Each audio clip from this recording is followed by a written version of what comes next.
Premier, thank you for joining us. We're terribly sorry to be meeting like this. I know you've had a really long day and you've been out speaking with people in this community. What are they asking you for? Well, thanks for having me.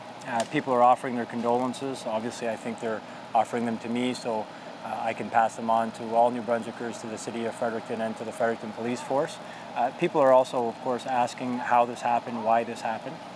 I know people want those answers and they'd like to have them as quickly as possible, but we ask for their patience so that we can allow the authorities to do the proper steps to make sure that they alert the right people in the right sequence, and of course so that they can undertake their investigation. And people are asking how the Fredericton police officers are doing, and obviously I think it's a very difficult day for them, to say the least. It was an absolute senseless tragedy that they went through, and to see two of their colleagues fall like they saw today, it's a horrendous situation for all of them. Well, and now people can't talk about Fredericton without talking about Moncton. I mean, for a province this size to lose 5 police officers in 4 years, what's the tangible effect on New Brunswick? Well, there's no doubt that today's shooting will be compared to the Moncton shooting. I think that the two events are different, though.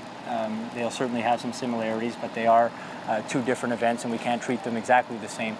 One thing that there's no doubt that is a reminder today, as it was 4 years ago when we saw the shootings in Moncton. It's a reminder of how important first responders are and how they sacrifice so much for all of us. Not only should we think of that today on a very somber and tragic event, we should also think about that every single day of the year when people are putting themselves in harm's way to keep us safe as Canadians. And that is one of the things people are talking to us about just as we arrived.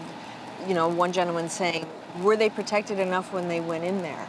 You know, did they have everything they needed? That's certainly a question for people here. What's the question that's rattling around for you right now? Well, that's going to be something that's going to come up over the next few weeks and months. There's no doubt it came up during the Moncton shootings as well, and people were still talking about it over the last year.